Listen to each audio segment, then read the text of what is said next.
Okay, these are the material we like to see in the next three lectures.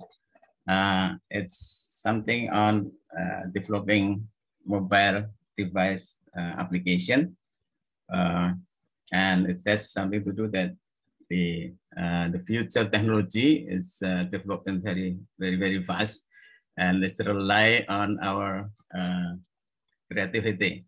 So it's not something that can be learned from classroom like this, but something that you need to do it all the time and try to increase your what we call it jam terbang, the number of the time you work on your computer and doing programming and something. So it's on creativity, and as we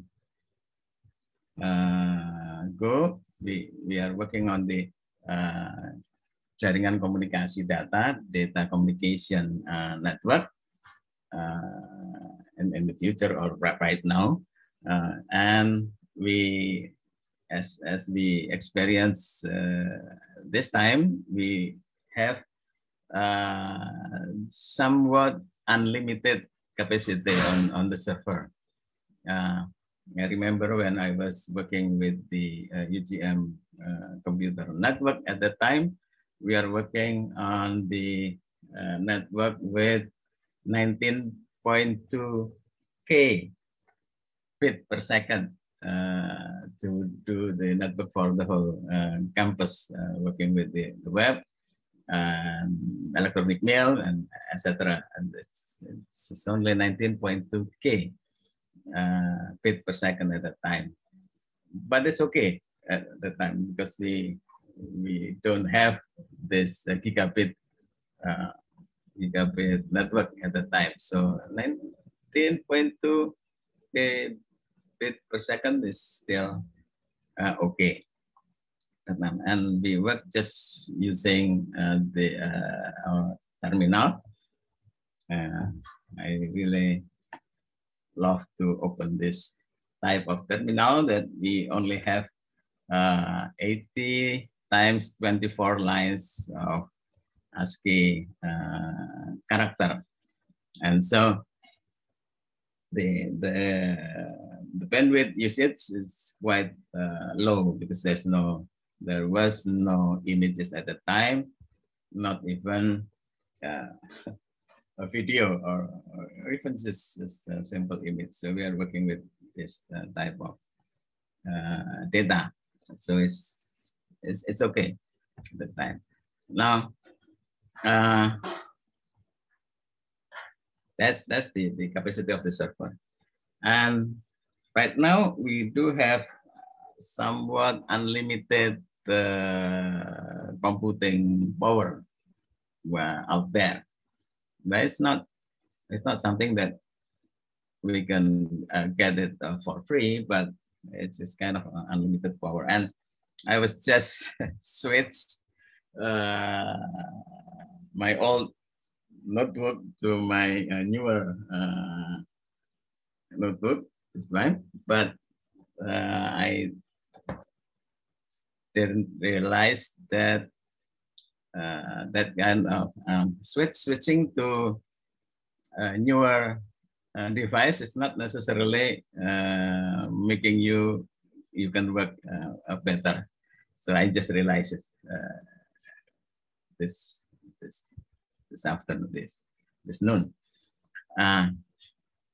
because I just realized that this notebook has a very well. It's the resolution. The resolution is so high. It's 1,000 something times 2,000 times 1,000 pixel, and it's so high that my Zoom application, because I'm running the application on Linux, so the Zoom application refused to share the whole screen. So it's only sharing a portion of it. And then since the technology is not, probably is not that ready yet on Linux, so you can't see what I share on that portion because of the resolution of the screen is too high to share the whole screen. And many things we will find when we do programming. And then the most important things of what we have today and probably in the future is that the whole computation or the whole data or whatever is realized on user community. So what they got right now, you can develop something that is great with a great server and great software, but if there is no one using your system, then you will end up with nothing. So user community is very important. So that's why what we do in this course, learning how to do network programming is very important, because in the future, everything based on something that is given by the users. So making the system reliable enough so that many people love to use it is very important. Even when your system down for a few hours, for example, maybe you remember that a while back, WhatsApp went down for probably only for 8 hours at that time. And you know what? The users start migrating to Telegram at that time. And the Telegram got probably several hundred thousands new users in a day, just because of the downtime of WhatsApp for maybe for up to 8 hours. It's not even down for the whole day, but it makes the some users migrate to Telegram at that time. So the community support is very important. And then in the wake of the artificial intelligence era, again, user-driven data is very important. And at this time,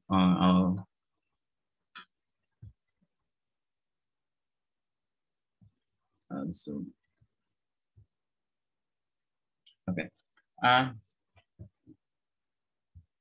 Right now, people are trying to collect your data more and more. Collect your data.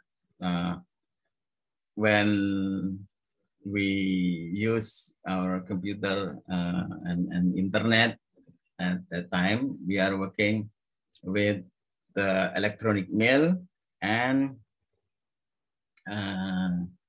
probably web using computer, desktop computer. What does that mean, using a desktop computer? Using desktop computer means that you have limited time connected to the internet. Maybe you go to your office, sitting there from 8 o'clock to 5 o'clock in the evening. And then in between, you are opening some application. And at that time, probably it's not as easy as this time to open more than one application at a time. So being connected to the internet is not something that you enjoy 24 hours a day as we enjoy this time. So the thing that they can collect information from you is not that's great. They trying hard to make say something like electronic mail, for example, and they provide the electronic mail for free. And by the way, electronic mail is something that is designed with a server, with distributed server. If you maybe in the next two lecture we will take a look at with some detail how electronic mail work. But the system was designed to work with distributed server. So each institution, each university, like Universitas Gadjah Mada or something, has its own email server running for them at that time.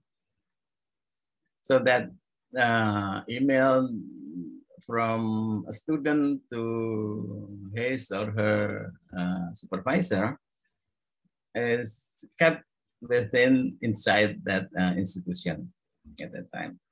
And then it comes, people realize that data is very valuable at the time. So start with, say, Hotmail or Yahoo Mail, then Gmail. They provide a system that is free for anyone to use it. And at that time, the storage is, the quota for storage is not that big. So my first email server gave me about maybe 1 or 2 megabyte storage at that time. And every time I like to receive more email, probably I had to remove, delete my old email at the time. And then it comes the era of Yahoo Mail or something. And then at the time, Yahoo at the time gave more space to its users, and then but still they limit the space probably in several megabytes. No. And then people realize that data is very valuable, and then more and more servers give away email space to get more data from their users. Okay, so, but still at the time they use application on the desktop which is not connected to the system 24 hours a day. And right now, more and more application urge us to switch from desktop, from web-based system to a native application on their mobile device. And what's the difference? We will get into that later on. But people now trying to collect as many data as possible. And right now, if you go to some government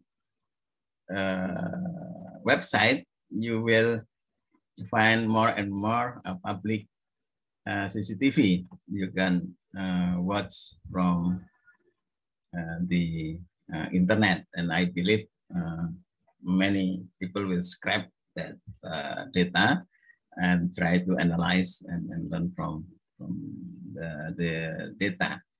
And more and more data accumulated from Internet of Things that are connected to the internet. That's can be connected and fixed fixed location like CCTV or weather station, probably traffic controller. That's something that is fixed and some type. But then there are many other Internet of Things that are it's not fixed that, at some certain location. It goes mobile.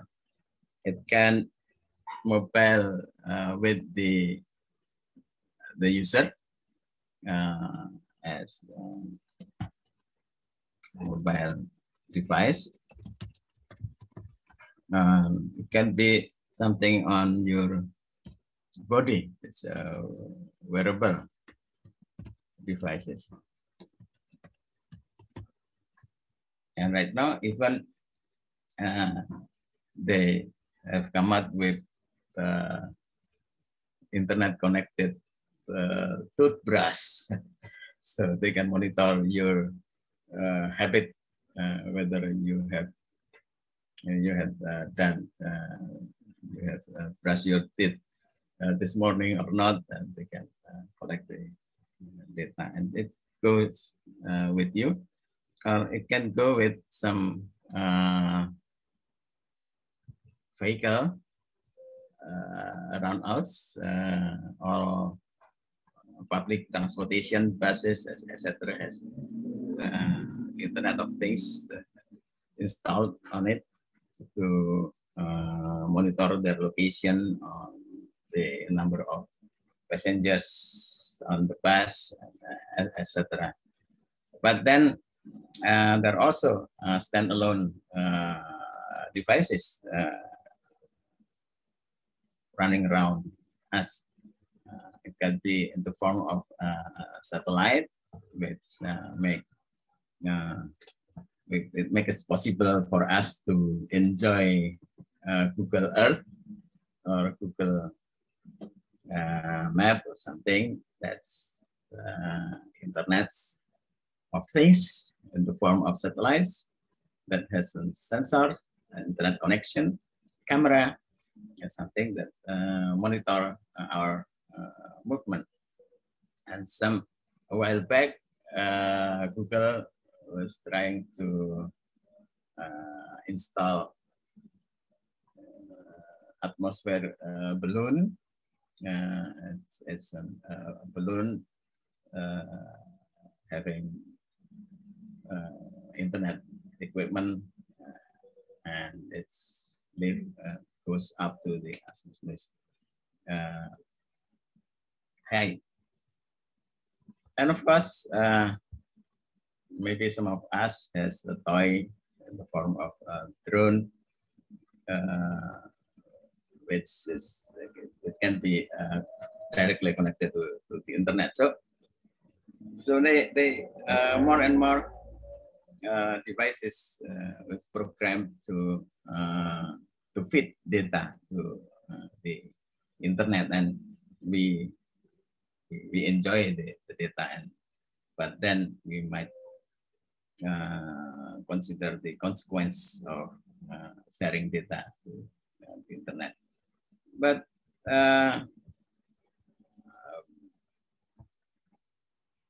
before the IoT era, we already write some software for doing management. That's one of my work, designing and implementing paperless office for some institution. And a while back, suddenly COVID-19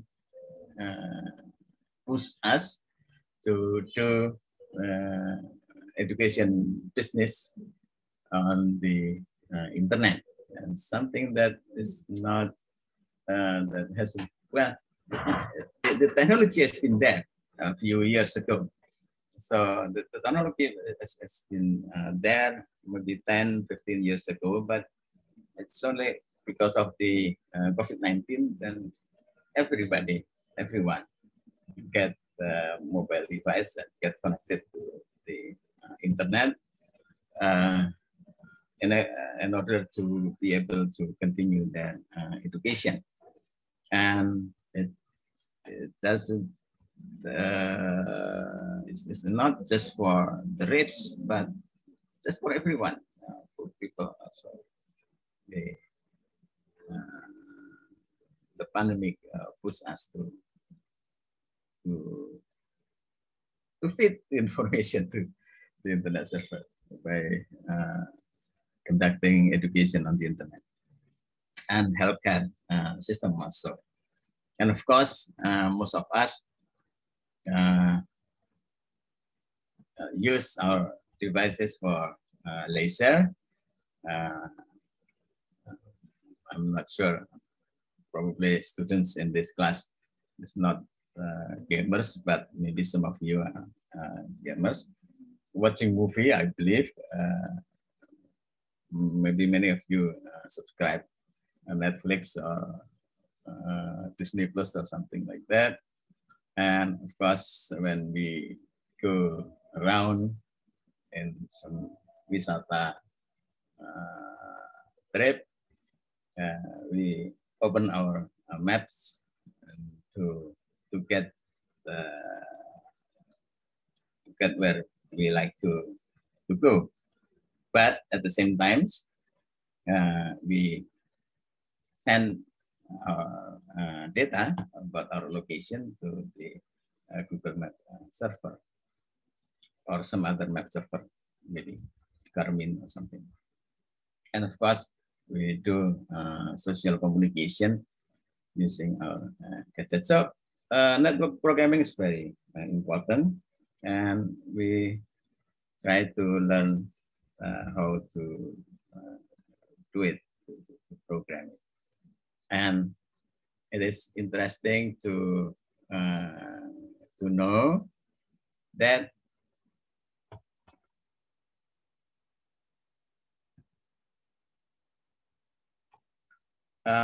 there is to know that as I said before, the programming is not matter of technology anymore, but it's going to be more and more asking you for the your creativity, and this is important to learn that a while back some company from China sent me email offering help of manufacturing Internet of Things devices. So what they ask us is not something that in the form of design or some prototype or something. They only ask for ideas, and by telling them idea of something that we like to have around us, then in a matter of weeks or months at least, at most, they can put the device we need on the market. So this is a new way of developing things. Maybe you know the company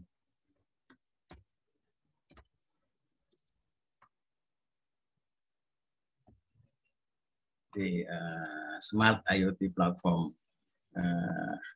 company that they can help you manufacture anything. So if you do have the money, then they will help you manufacture the devices and give it to you, the hardware. But if you don't have the money, they simply ask you ideas, and they will put it on the market anytime, a few months at most. Okay, That's the data accumulation. And next, well, probably it's not for this joint course, but and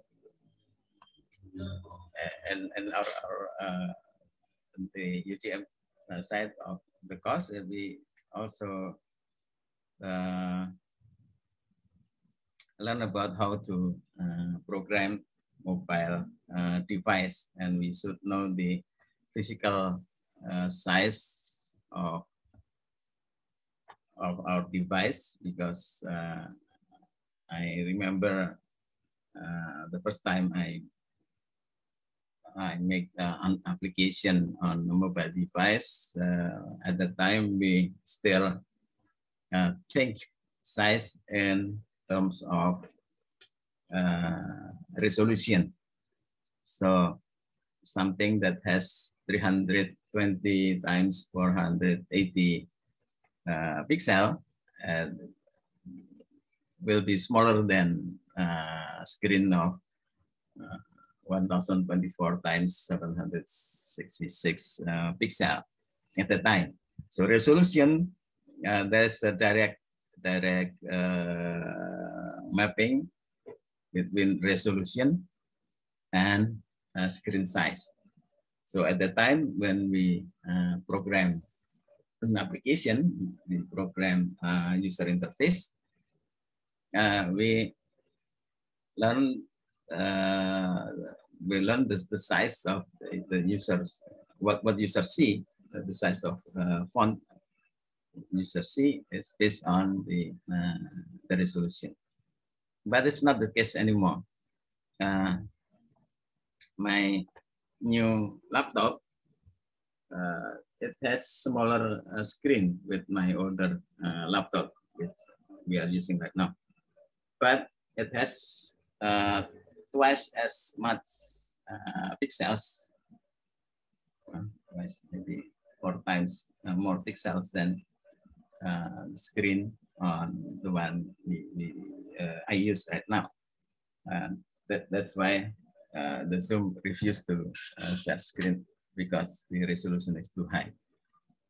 But then if they rely on that resolution for screen size, then we will end up with a script that is quite too small to read.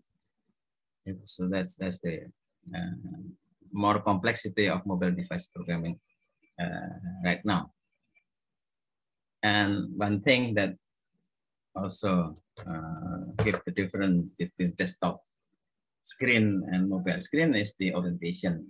We can create this device in portrait mode or a landscape mode, but the desktop computer, you only have one way of reading screen. That's mostly in landscape mode. But a while back, I have seen some desktop screen, desktop monitor that has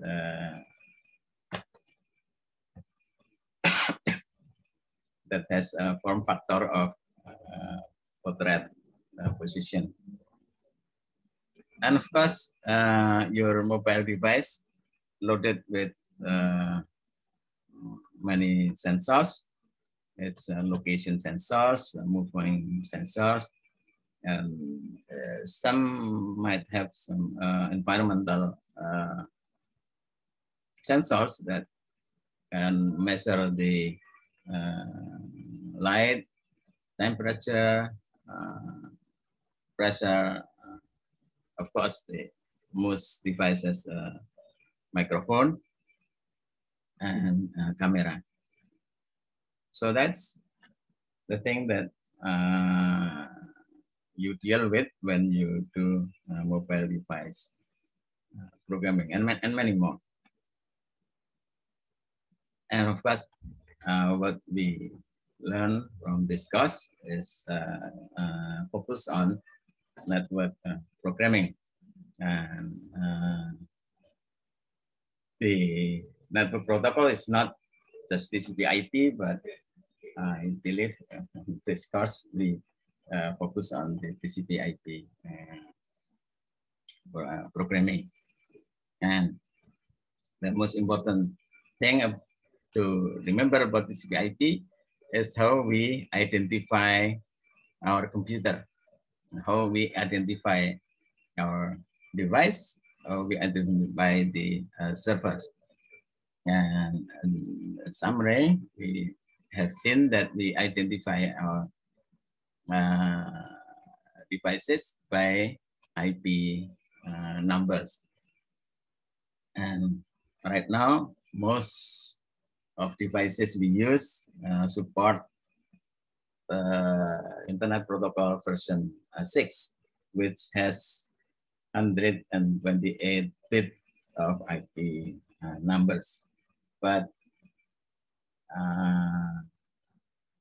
at that time, when I was managing the UGM network system,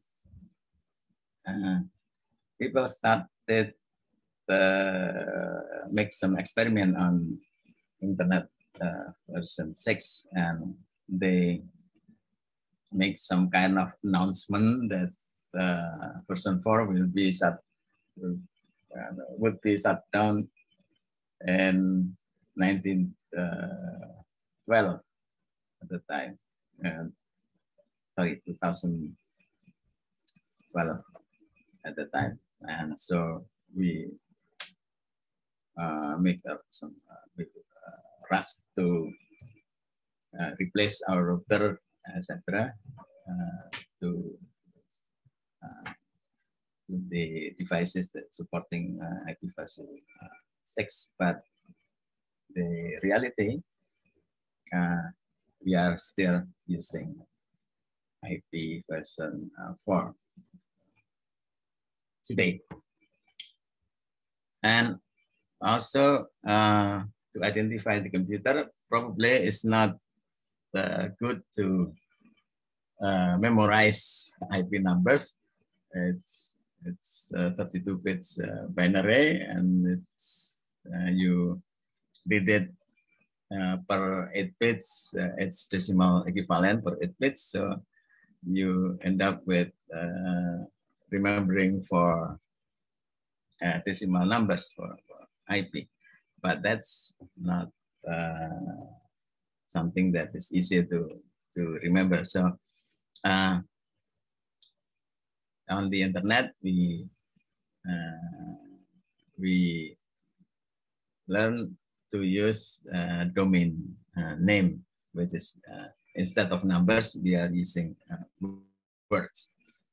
And then one of the chapter in the book is dealing with how to build the domain name server, which contain a database of mapping names to number. If you think that I have to explain more on what I said, please say open your mic. Since I don't really read chat on Zoom system. Okay. Then on the course of computer network, you learn how to do routings.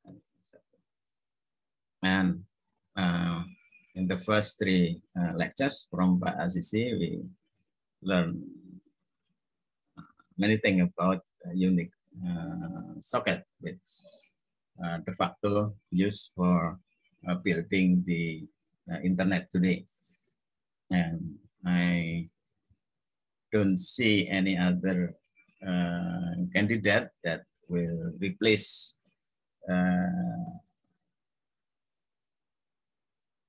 TCP protocol, IP protocol in the near future. And also the way we program the data transfer using Unix socket in near future. And on top of that Unix socket, we will run how to build application layer protocol using web service.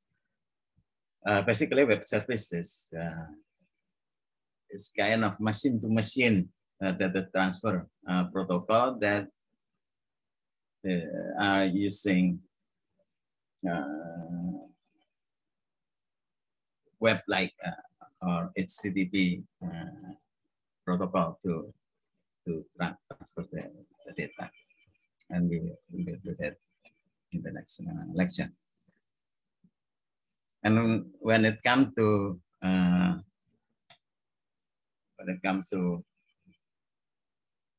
program some application, we have learned to do client server connection, and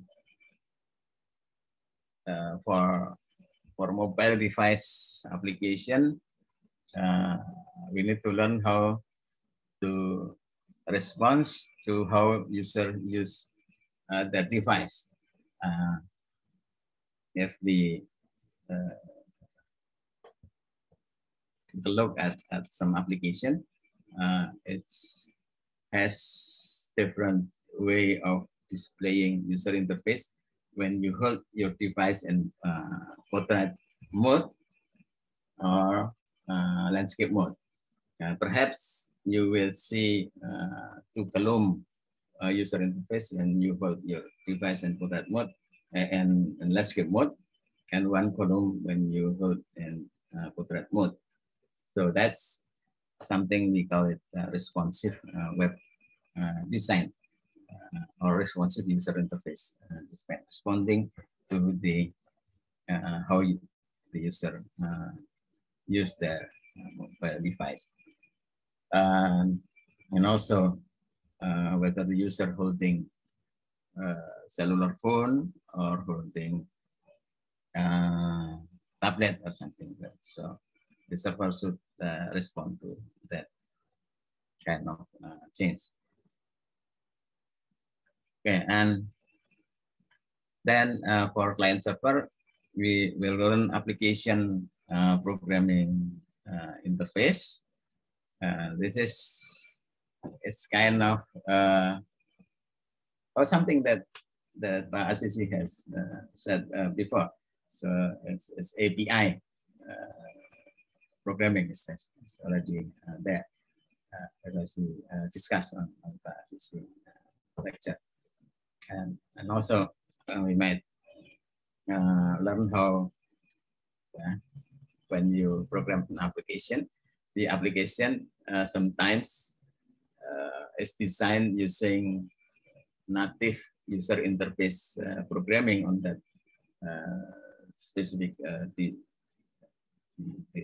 device, but sometimes they just repackage something that they already designed for web browser, and then bring that display down to something that manageable on a mobile device, and then add more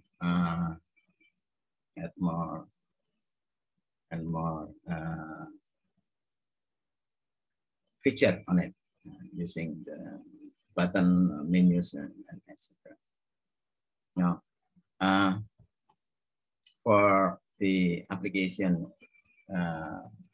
programming interface, then we will run some way to encode your data using either JSON, XML, or it has a generic format. They call it CSV, comma separated what is comma separated something data that you separate the field of your record with not necessarily comma. Sometimes you use colon or semicolon or vertical bar or something, a vertical bar character or some special character to separate field for each record. And XML is something coding similar to HTML. Well, actually, HTML is derived from XML. And JSON is something you will normally see when you code data on JavaScript, the programming language. And all of this protocol is using ASCII character. And we will learn more about ASCII character because in the past they encode characters, and well, at the time there were two competing standard.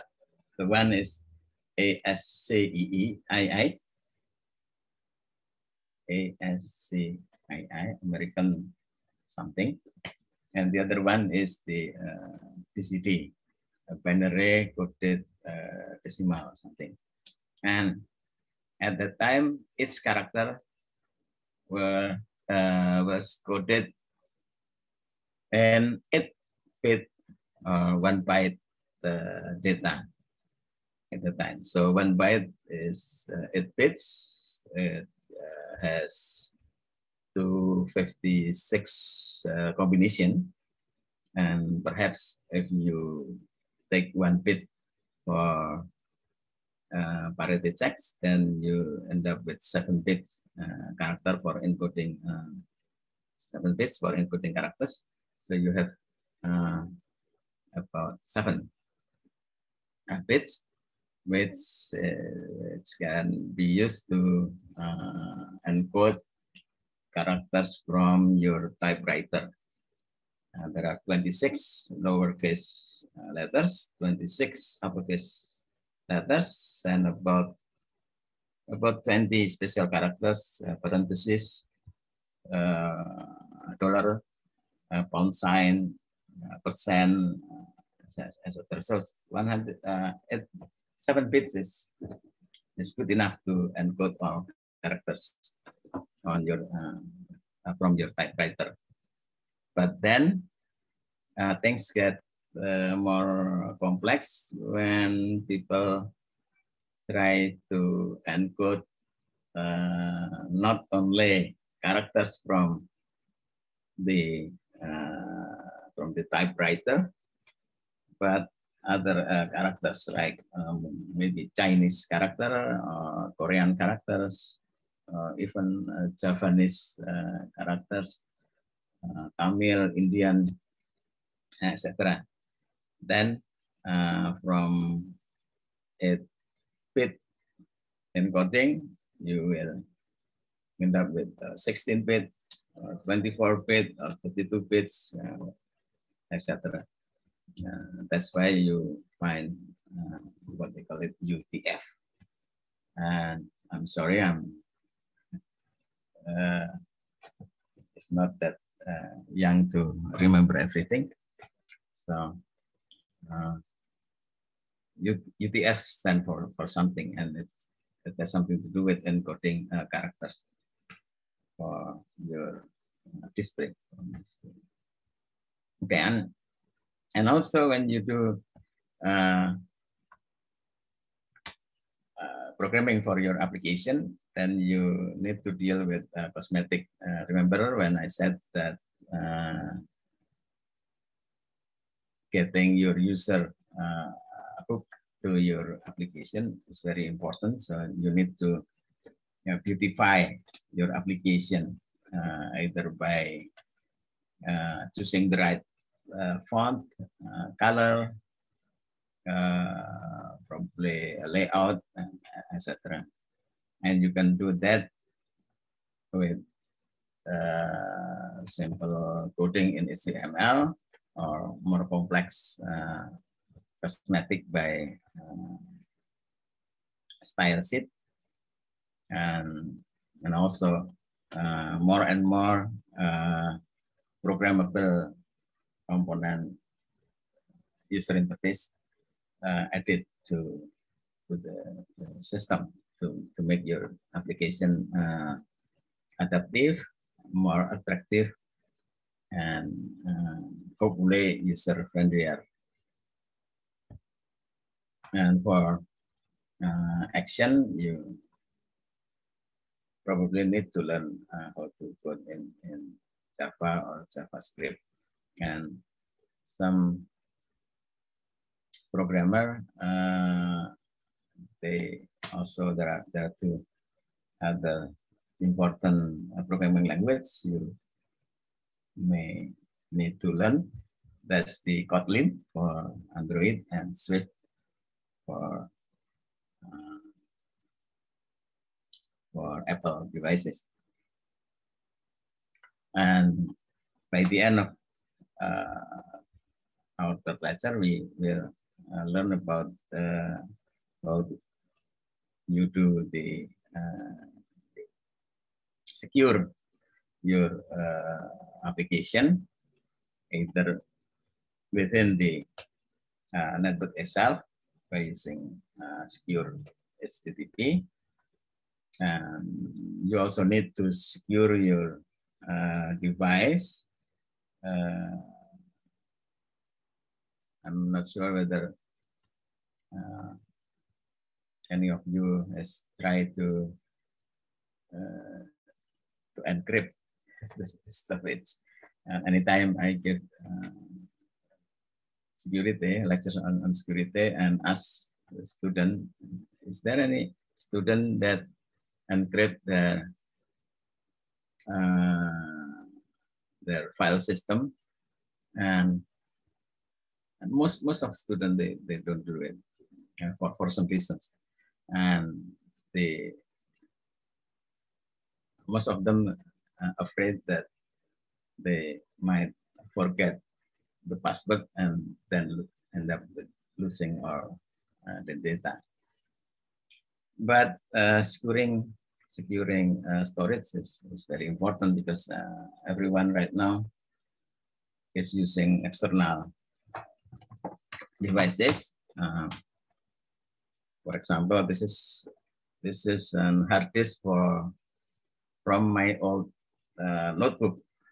Then I bought the enclosure and then I made it external device. And probably it's wiser to encrypt the data inside this mobile device because mobile storage, external storage, because then we might forget where we put the things and someone might steal it, and it might contain something that is not for the public consumption. Okay, let me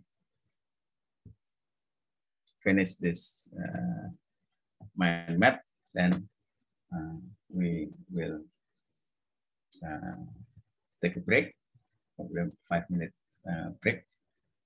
And for us in Jogja, we need to take Zuhur prayer, and then we'll back in probably in 10 minutes. Okay. And for the application, most of us still using, most applications still rely on user ID and password security system to secure the session. And also, it is important to learn that even though the technology that use biometrics is mature enough. Sounds like probably you will find Face ID on Apple device, and most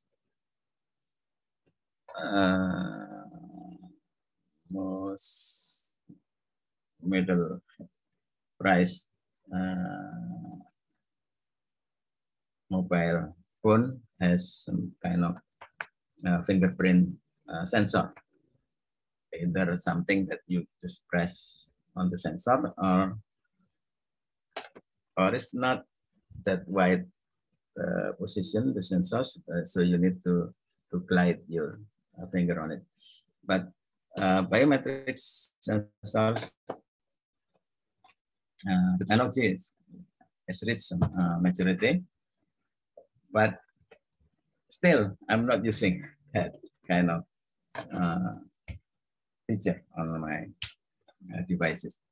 And again, it's something that has to do with the convenience. The more secure your system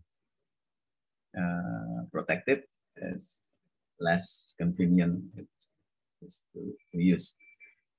And now it's up to you, because you are the future programmer. And since I said before, it takes creativity to learn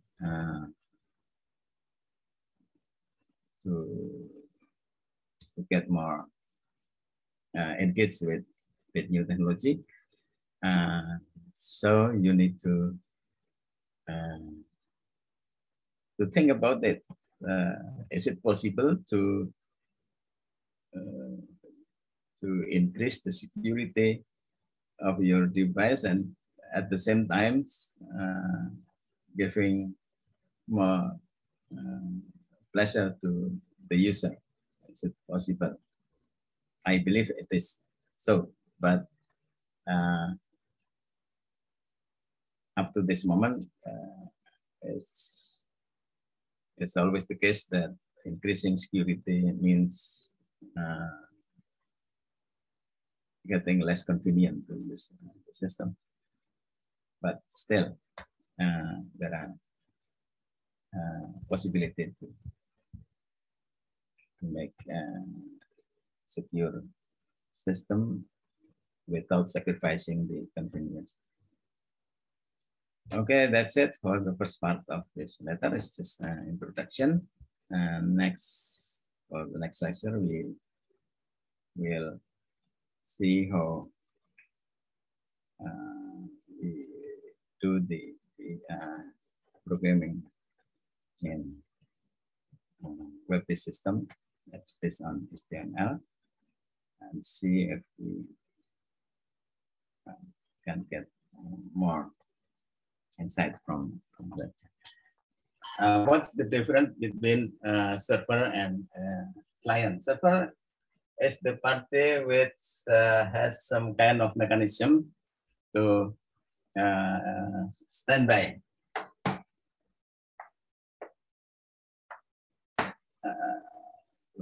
To stand by at a certain port, and client is the one who make initiation connection to the server. And as we learned before, the server stand by at a certain port number. Say for web server, it stand by open connection at port number 80, for example. And then client will make a connection to that port number. So as we learned before, the ID of server consists of two parts. The first one is the ID number of the server, and the second part is the port number. So it means that on the same server, we can create several services on that server. So for example, a web server standby at port number 80. And maybe email server will stand by at port number email 25, I believe, yeah. Pak Azizi, email is 25. This is web is at the email is at 25. And maybe in the past we have file transport protocol which stand by at port number 21, something like that. And this is something that you can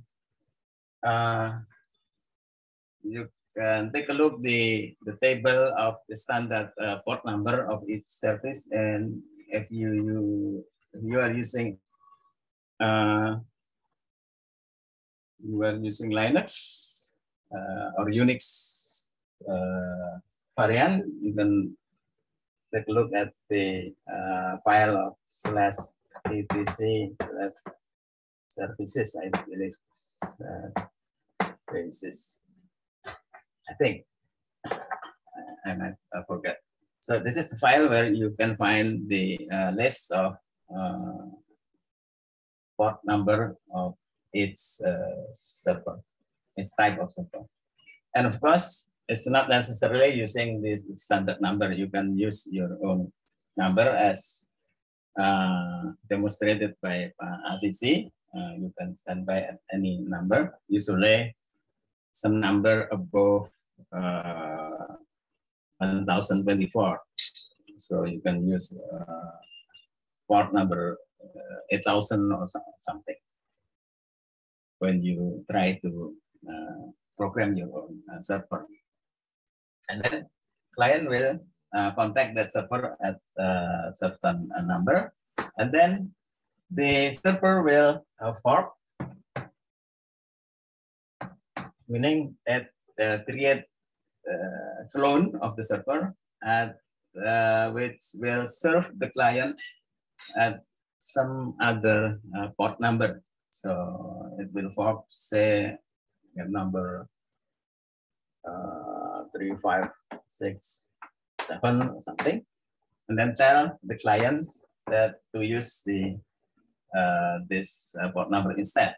And then for subsequent communication, client will use this port as a server to the client. So in this case, after giving out that forking the clone of that server to the client, and then working in the different number of port, then the server can serve another client and still open that port number to accept connection, to accept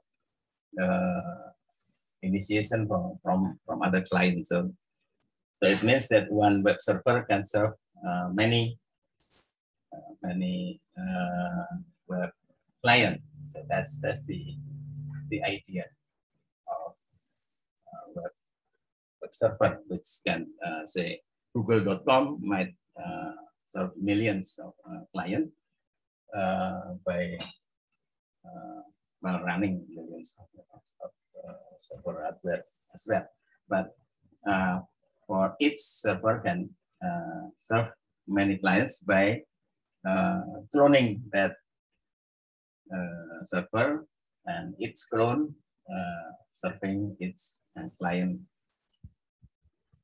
subsequently. And for web server, its communication is quite simple, because the model, the original model of web server is very simple for the communication and application. So the server, if you do have this server here, standby at certain port, we have client here from some users, and the protocol is very simple. the client is sending a request.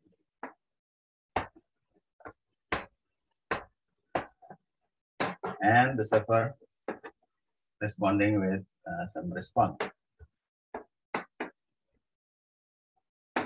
So, and then close.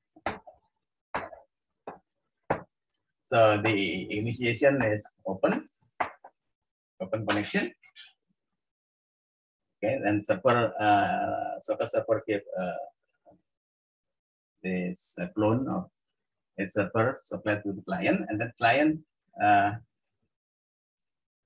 using that new port number to receive the response. Then after that, it's close the connection. So that's the HTTP original HTTP works hypertext transfer protocol. So it's open connection, send request, get the response, that close. That's it. And this is the simplest situation of using client server in web environment. Now the request, the original request is pointing to what they call it URL.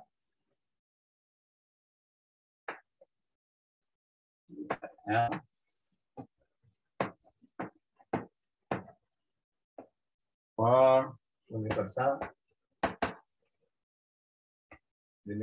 resource locator. The simplest resource and web system is just a file. So when client send a request to server, then that client is pointing to some resource, which simply just a file. Later we will demonstrate a bit about that, just for to open our communication in this section. Anyway, if anyone like to say something, then just say it on with your microphone, because I can't quite read the chat. So just say something on your mic. Okay, so that's the idea of HTTP. The resource is the file name, and then response is just the server read that file name, and then give it back to the client. For example, the client says something, request, okay, HTTP,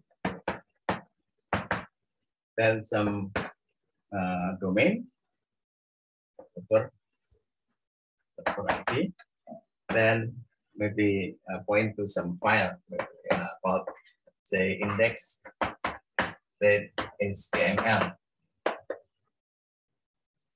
Okay, still. Okay, index.html. So it's just a file.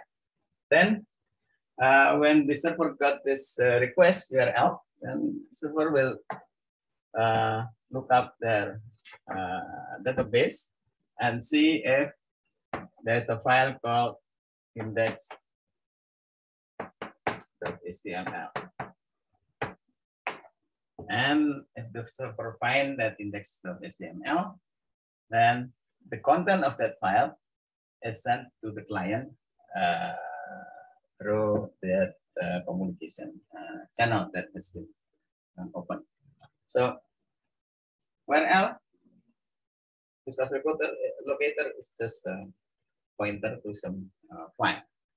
Then the server will look up the its file system and see if it has a file with the name of index.html, and it's find it, and it's read the content, and then send it back to the client. So that's it. How the web server works. And for some development, as we can see in the system we use every day, the server is not, in most cases, it's not just sending back the content of the file. But by the way, by this model of communication is actually web server works very well, because at that time, before the world of web, we run some other kind of server. At that time, we have what we call it, Gopher or something. So it serves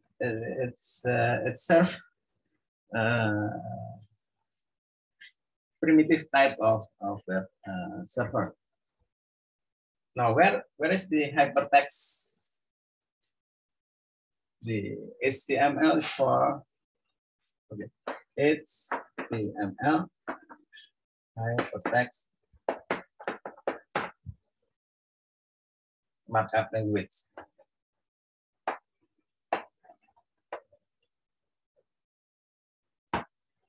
Hypertext markup language. So there are two important words here. The first one is hypertext, and the second one is markup. So language is something that we are talking with. It's consists of words, sentences, etc. But inside that language, we are talking about hypertext and markup. Okay, let me share my screen and just share my screen, and then just to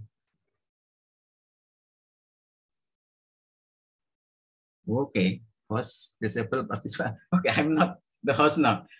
Who are the hosts now? And you set my, since I got trouble with the connection all the time, so I'm not the host anymore. Can any host set? Okay.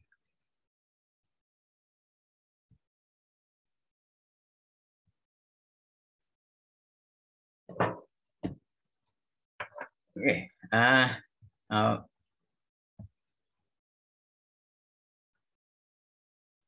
Now I'll demonstrate some simple things that has something to do with the word hypertext and markup. Now the markup, let me edit some file. I believe Pak Azizi love to use Nano, but my finger is used to edit text in using VI. So index, it's the MLN, and this is the index HTML, and now type something. So first of all, I'll explain what the markup means. Markup means codes that we embed in the text. Yeah. By the way, most applications on the internet working with data of type textual data or ASCII or UTF data. So they are working in textual data, and when they try to transfer non-textual data such as images or software or something, then there's some clever way of transfer or converting that binary data into textual data and then convert that to the binary. So anyway, HTML and XML, JSON is working on text level. Okay. For example, I gave title with mark H. H stand for heading. Ini heading.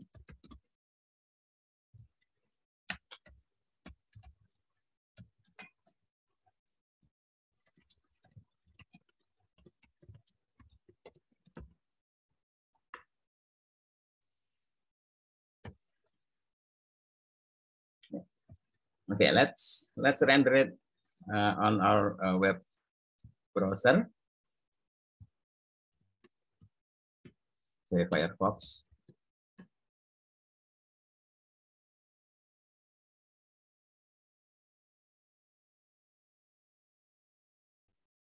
Thank you. Okay.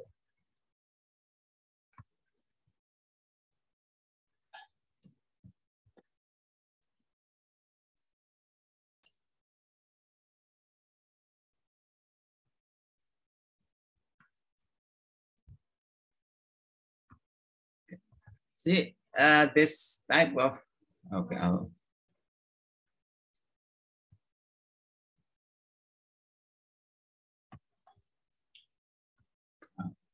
show you side by side. So when I put mark H1 in the heading, the browser will display it in some kind of big font and bold, etc. And when we type in something without markup, then it's just display as a plain text there. And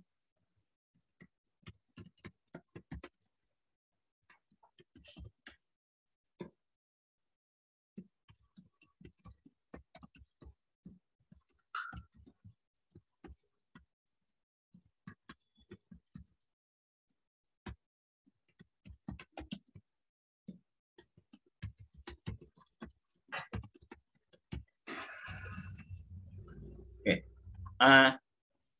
let me save this and then reload the text. First things that we need to learn here is that the way web browser display our text is depend on the markup. It doesn't depend on the way we type in. For example, we have new line after the word diteruskan, but then since there's no mark anything, and there it's just ignore the new line and just continue displaying the text as there's nothing there. So if we need to break the line, then we can put the mark BR.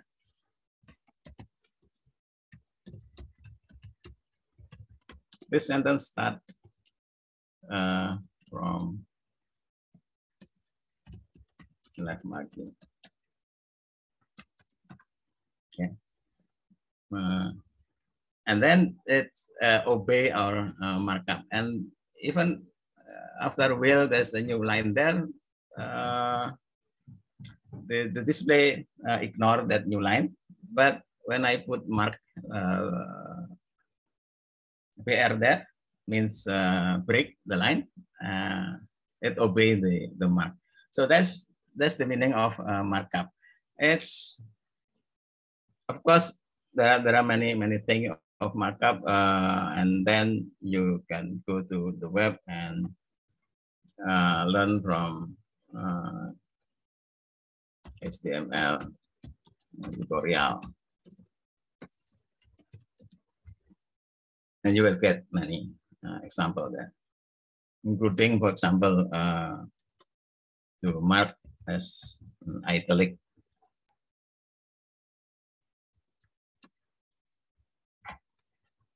as italic font. It's interesting. This is the first one I'm using this text editor here, and it's even the text editor obey this markup italics. And that's okay. So save and reload, and then the things between coding mark I and close with /I. So this is the opening mark, and this is the closing mark. Let's be slash. Look here, the S1, and then /S1 is the closing, and etc. And of course, there are many things you can learn from the tutorial. Okay, so this is the meaning of markup. So you are marking up the text, and then you get the text rendered on the web browser according to the mark. And if you put something there as the mark and the browser doesn't know anything about it, you simply ignore it. For example, if we just if we enter garbage,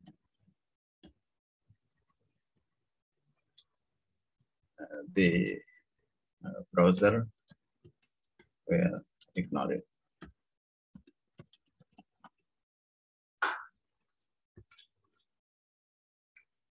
Okay, say we put the mark garbage here,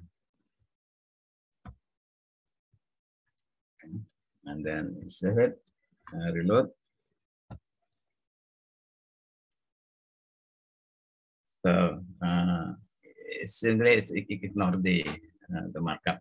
So it doesn't know anything about the system of garbage, so it's just ignore it, and it doesn't even display that word. The next things is the hypertext, where the hypertext means came from. So this is a text, and I will put something that is hyper, so something beyond this text. For example, one of the hypertext that will show in this text is the tag anchor.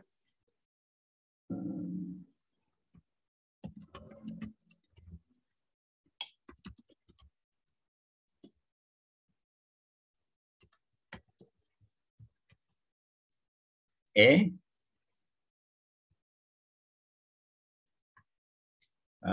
and with hypertext reference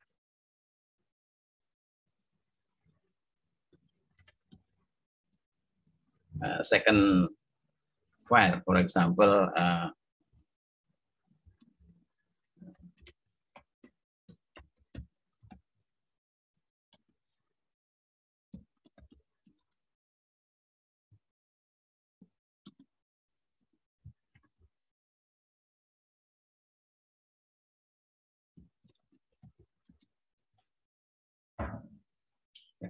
so this is anchor of hypertext Pula of file Pula. Say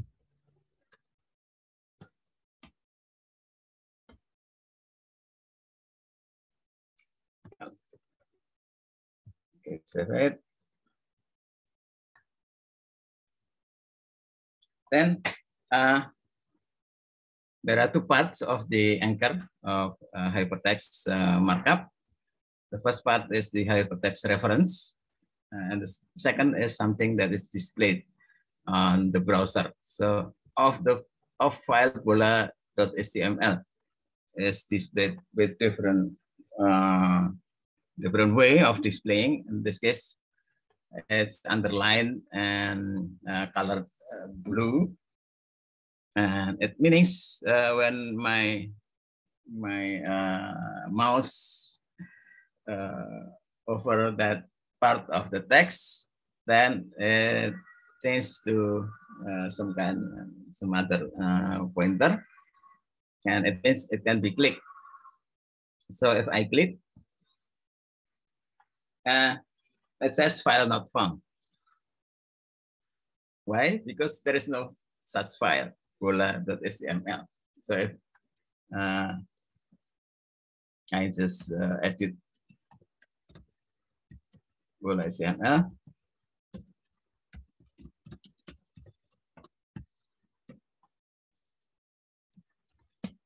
okay, and we try to click the link again, then we find that file. So this is the way.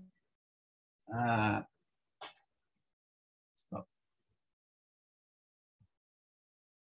So this is the way HTML works. Hypertext macro language. First of all, it's try to find the file. If it find it, then it's displayed there, given to the client. In this case, the web browser, and it display the content. And then inside that file, we find inside the content of the file, we find some link which coded by tag A and hypertext reference. And then this is the link. And something text to display with that pointer, and then close by /a. And when the web browser render the file, it will display this text in probably underline and blue color, and then clickable. And when it clicks, the browser will try to send URL that defined in hypertext reference. Then it send it back to the server. So that's the way it works. Now the hypertext, of course, we can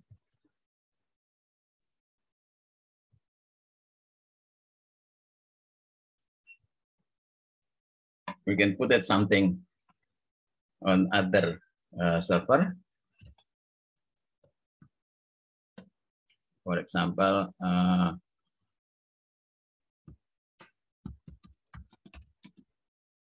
link to file somewhere else on the internet, say HTTP. Yeah.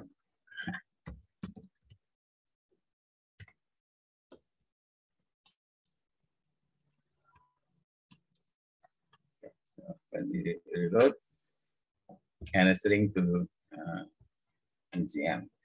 Now it goes to the UTM. Now if we take a look at the reference, it says just UTM. It's AC ID, which is it's close to the default. I think, I don't know if it got index.html. Oh, no, it's not found. Okay, there's no index.html.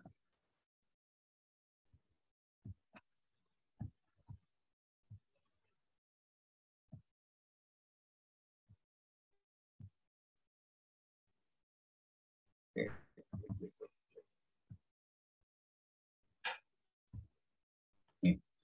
So that's the way the system works. Now next we will learn what happened with system that has using the same protocol HTML, but it get some more complex functionality. For example, something that we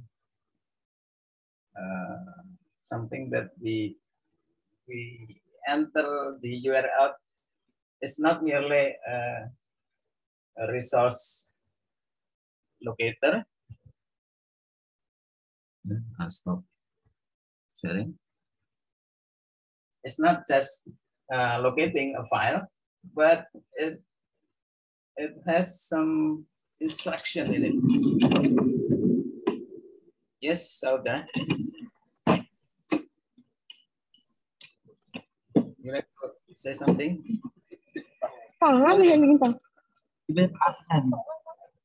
Sauda.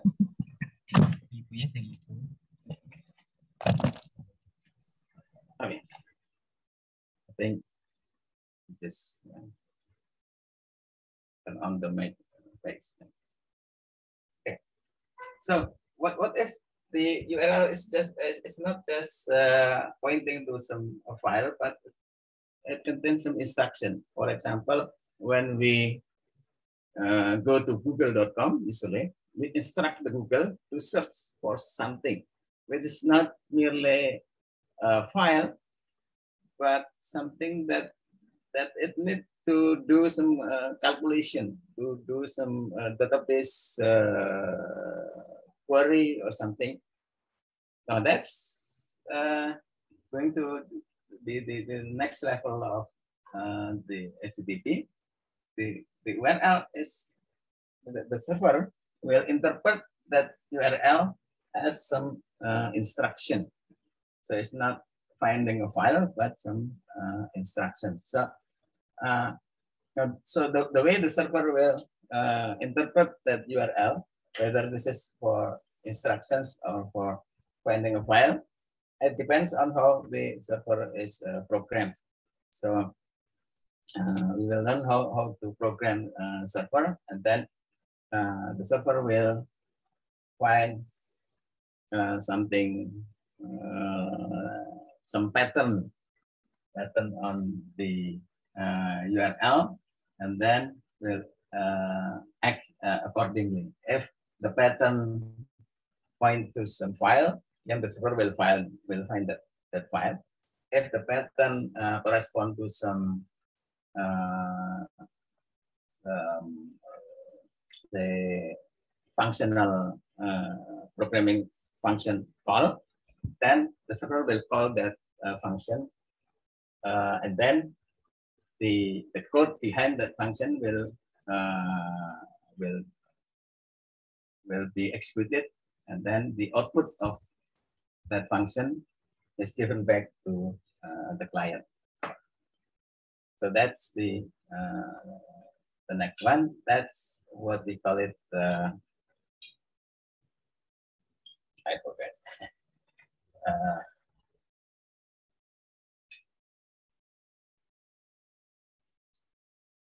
Okay, I'll just skip, and I think I'm tired. I forget something. Okay, so there are two kinds of pattern in the URL. The first one is pointing to file. The second one is pointing to process. Now, the one that point to process is called the CGI. CGI. CGI stands for Common Gateway Interface.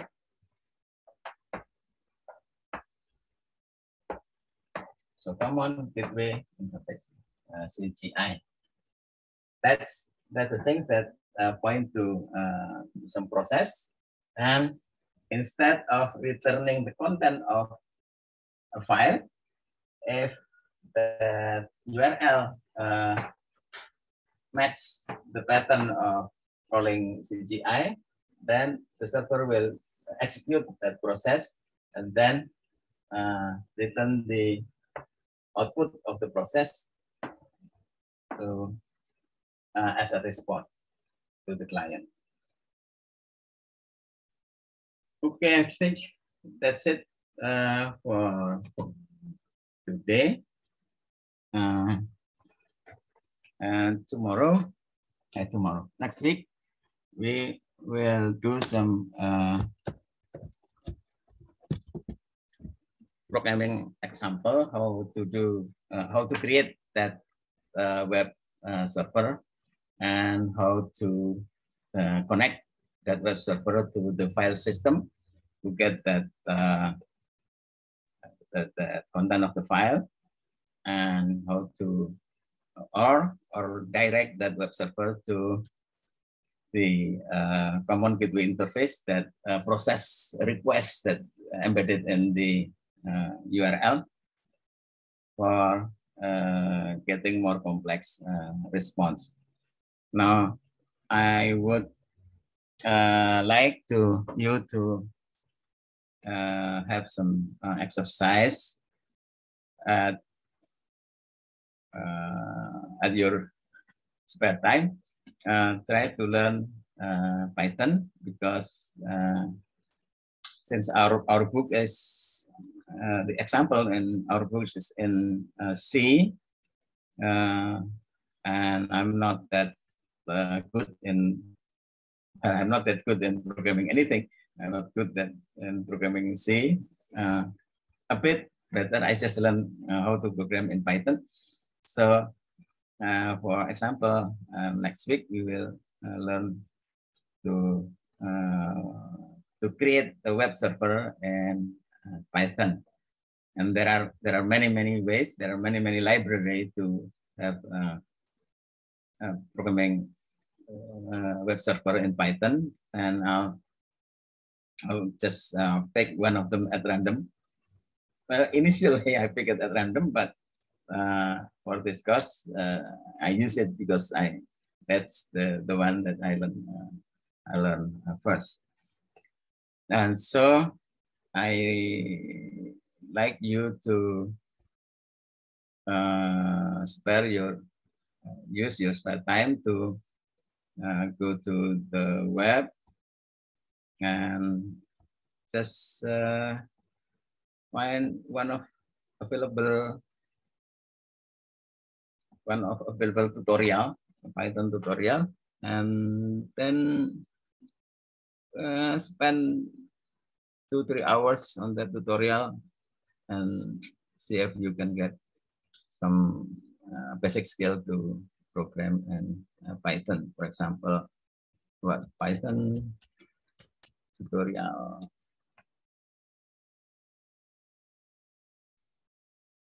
Okay.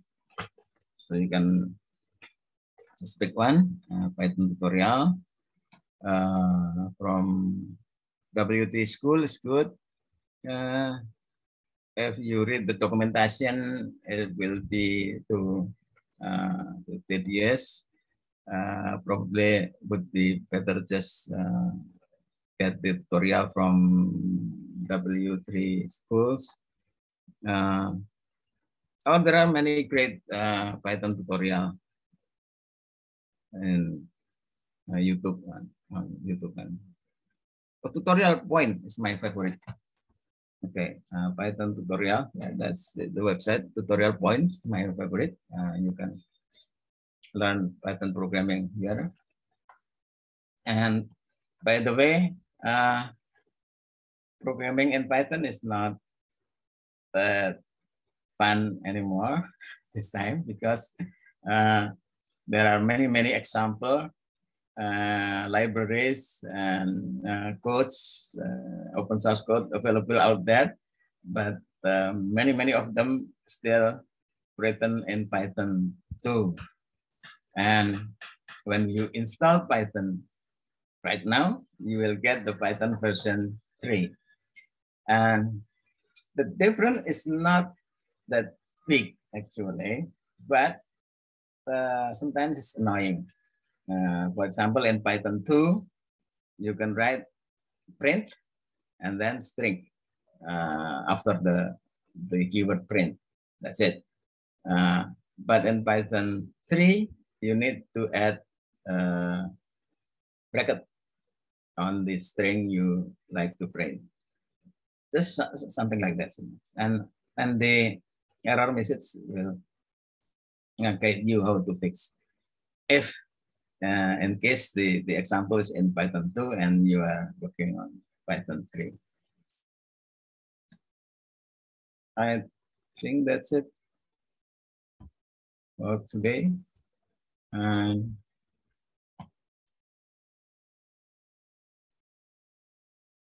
I like to close the class. Any question or comment?